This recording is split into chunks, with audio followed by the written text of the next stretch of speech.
Good afternoon, ladies and gentlemen, and welcome to this afternoon's flash briefing on cyber warfare and the threat of escalating cyber aggression. IT Governance is your host for this afternoon. As many of you know, we are a specialist cybersecurity defense in depth business. We've been delivering services to clients in and around cybersecurity, governance, risk management, and compliance now for just over 20 years, and I'm Alan Calder. I'm your host. I've been for about 20 years involved in this field, and that involvement has included writing a series of books in and around cybersecurity, privacy, and so on, and of course leading IT Governance and its parent company, GRC International Group, in our drive to help organizations tackle the changing cybersecurity threats that we all have to deal with today. Today's briefing, which is planned to take about 20 minutes, is going to cover a quick look at the headline cyber attacks, critical infrastructure caught up in cyber warfare today, some of the state-issued warnings around cyber and cyber warfare defense initiatives, tactics employed by threat actors, primarily nation states, but not entirely, key vulnerabilities in your supply chain, and steps to implement a cyber defense in depth. You may find that you have questions you want to ask as we go. Please do use the Q&A panel, which should be on the right-hand side top of your screen. Type questions in, we'll pick them up, and if there is time, we'll answer them at the end. So please do enjoy. As I said, the objective is about 20 minutes in total. So starting with headline cyber attacks today, not surprisingly, at the root of cyber warfare today is Russia's invasion of Ukraine. The UK, the US, and the EU all blame officially Russia for cyber attacks targeting not only the satellite companies providing satellite coverage into Ukraine. As the invasion kicked off, a number of satellites went dark, but also for a long series of attacks on Ukrainian infrastructure prior to the invasion, and a rampant set of cyber activities that Microsoft identified across all of its infrastructure through millions of clients around the world in the period up to and after the invasion. So making headlines right from the outset.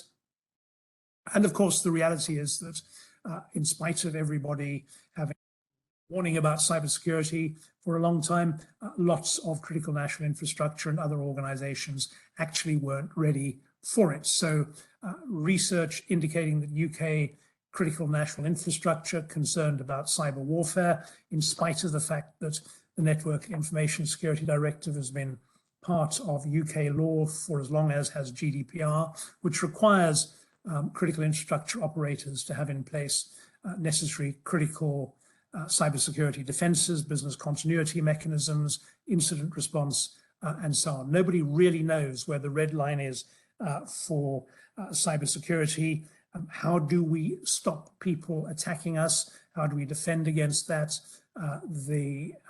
Many organizations kind of been a little bit blind to the reality of cyber attack and the logic that organizations that might be part of a environment being attacked by an aggressor are going to be attacked in cyberspace. The whole doctrine of waging war in five spheres, that's the traditional land, sea, and air, plus of course space and cyberspace, is one that many organizations haven't got their heads around. A number of major countries also haven't necessarily got their heads around, but it's nevertheless today's reality.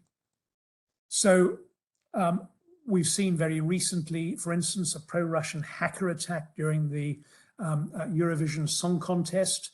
And what you deduce from that is that when a war gets going, you not only have nation states out to attack critical national infrastructure of those countries that they're invading or who they see opposing them, but you have also hackers, particularly those who operate in the grey area alongside nation states, where they usually provide plausible deniability to nation states getting involved in supporting the particular strategy of the country, which gives them sanctuary from international criminal pursuit. So pro-Russian hacker attack during the Eurovision Song Contest, Americans taking some steps to prepare for possible cyber warfare, but very limited. 93% of Americans fear it. And this is in spite of the US setting up the Critical Infrastructure Security Agency, the CISA, designed to try and drive up the quality of cybersecurity across US critical national infrastructure over the course of the last year.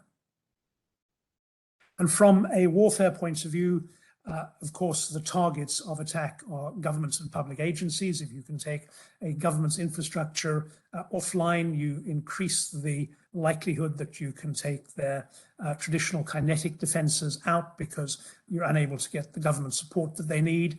You're able to affect morale that way. Gas and oil, critical to supporting an army, a kinetic army on the move. Manufacturing affects long-term strategy. Healthcare and emergency services, which we've seen fairly mercilessly attacked in Ukraine, and of course energy, on which populations rely. And in warfare, even though under a series of conventions, nation states are in theory signed up to the idea of not deliberately targeting civilian infrastructure, the reality, as we've seen in Ukraine, is that civilian infrastructure gets hammered massively. And cyber attacks focus on civilian infrastructure because by attacking that, the targeted country, the country that's being invaded, its response, its ability to defend, its resilience, the morale of its population can be impacted. So as a couple of attacks that have taken place in the last 12 months or so, driven by ransomware gangs. Very recently, the Conti ransomware gang is fingered as having mounted an attack directly on Costa Rica, a country which has got weak cyber defenses, but there's the possibility of extracting large ransomware payments from them. So cyber warfare, if warfare is traditionally defined as an attack by one nation state on another, typically nation states try and, when they want to avoid a full-fledged state of war, have some proxy force that gets involved in attacking a nation state, and what's happening in Costa Rica is as close to that as you could hope to imagine. Critical infrastructure caught up in cyber warfare. The Black Matter gang, close ties to the dark side ransomware gang, took out the online networks of Iowa in the US-based agricultural cooperative NEW. They encrypted and locked the cooperative's data, its sensitive information and systems, and demanded a 5.9 million ransom to provide the decryption key. The cooperative took its systems offline, impacted hundreds of farmers. That was a mitigating measure. A criminal hacker attempted to poison a water treatment plant back in January in the San Francisco Bay Area using stolen credentials. They got into the TeamViewer platform, and the incident was discovered the following day. Those are just headline incidents which have occurred in the last 12 months. There's a warning out today from government agencies saying that they not only fear an escalation of attacks on critical national infrastructure, but increasingly fear that there will be human casualties as a result. People will be killed as a result of attacks on critical national infrastructure. And you can imagine exactly how that might happen. So the state has been hard at work issuing warnings. Russia has hidden powerful wiper viruses that can delete entire networks. The US Cybersecurity Infrastructure and Security Agency urged companies to look into their Ukrainian supply chains, take extra care to monitor, inspect, and isolate traffic from those organizations because there's a reasonable prospect that they could be compromised. The UK's Financial Conduct Authority warned banks to strengthen and test their defenses, and the National Cybersecurity Centre in the UK has updated its guidance to pay particular attention to cyber incidents in and around Ukraine and therefore by extension Russia. So the authorities of the countries in which we live have not been backward in coming forward, talking about the need for organizations to take steps to protect themselves.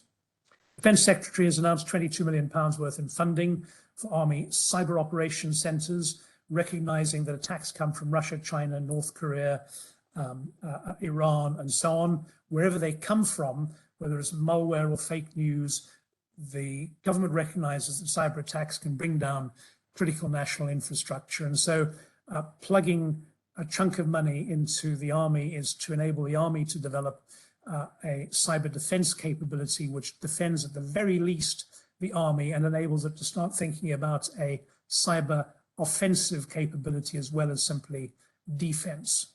So cyber operational centres, part of the developing approach by the UK government to cyber warfare. Of course, the tactics applied by nation states in cyber warfare, a number of them are pretty common. They're things that most organizations should have been aware of for a number of years. Ransomware is top of the list. Ransomware attacks are a multi-$100 million business for cyber criminals and rogue nation states right now. North Korea is thought to make most of its foreign exchange through ransomware attacks. Email phishing, phishing emails, and the attackers are incredibly inventive, imaginative, sophisticated in terms of how they put together and run and deploy email phishing campaigns. They test emails, they make sure they are as close as they can to the real thing. The old-fashioned picture of a phishing email is something which is obvious because the spelling's bad and there's a whole lot of obvious signs. That's no longer what you need to worry about. You need to worry about things which look absolutely real, and they've simply got a link in it and it says, John, here's the report that you asked for, yours, and it looks as though it comes from a contact that you know, and you click on the link and you're toast. Vishing coming through videos, smishing, through texts, the whole range of communication channels that you have with the outside world are being leveraged by organizations in order to attack individuals and to attack organizations. If you can get somebody in a call center to respond to a text message, which leads them to provide data that enables an attacker to get into the call center system, that's just as much for danger as an email which comes in with a link attached to it, which downloads malware onto a device. And endpoints are just as vulnerable as desktops. Somebody working with a mobile phone or an iPad is just as vulnerable to an attack as somebody sat at a desktop working inside an apparently secure environment. Spear phishing aimed at individuals looks as though it's directly John for you. Whaling aimed at the chief executive or important people inside the business who often have less training and who have more important and valuable information. Absolutely standard parts of the standard attack force. The cloning websites as a way of getting people to provide information which they shouldn't be providing. Standard, the whole panoply of cyber criminal attacks are being deployed by nation states as part of their cyber warfare activity. Unquestionably, malware attacks designed to wipe data, distributed denial of services designed to take systems offline, shutting down websites for short periods, stealing information, blocking data flows, manipulating data, disrupting data flows, man-in-the-middle attacks, disrupting email flows, compromising websites, compromising apps, bot attacks, developing false news, fake news, taking websites down, hammering at social media. All of that stuff is now absolutely typical standard activity. Russia, China, and others have significant components within their forces whose entire role is about mounting and pushing forward cyber attacks. Cyber espionage, of course, is one arm of cyber attack. It's how do we go about gathering information about what NATO is doing.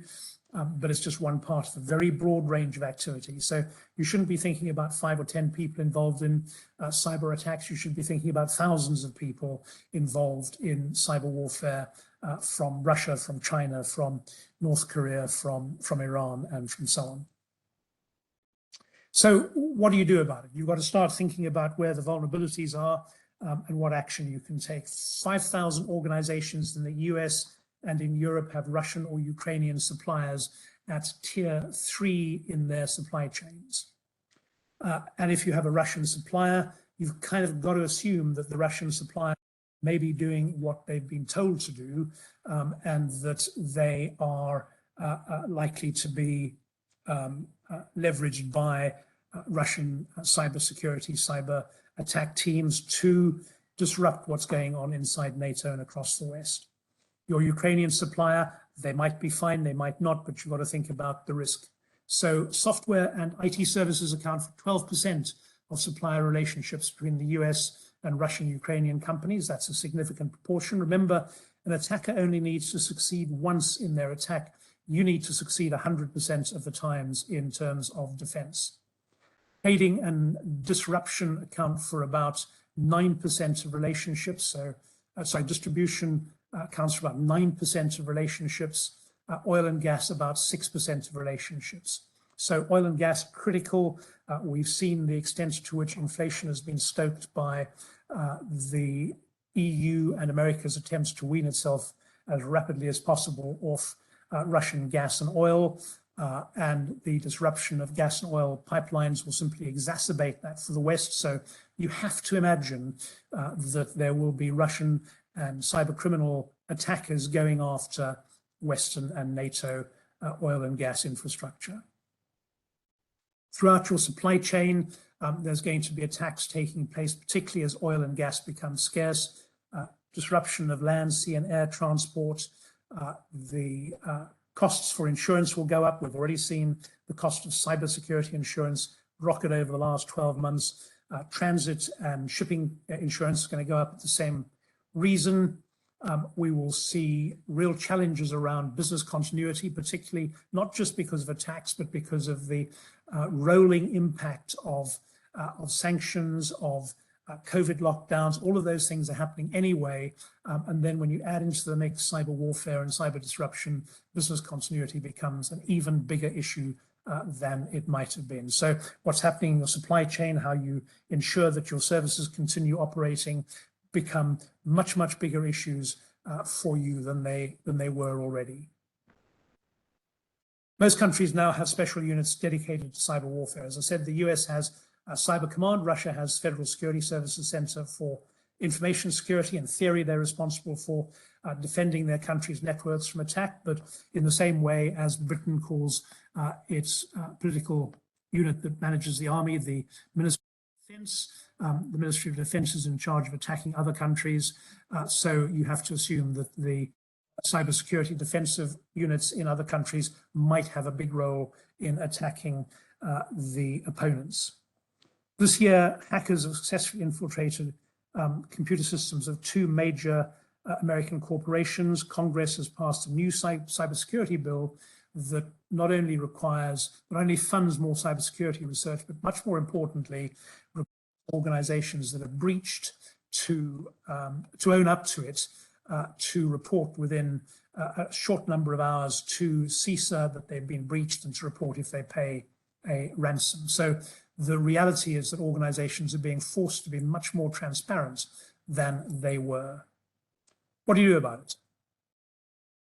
Well, it comes down to cyber defense in depth.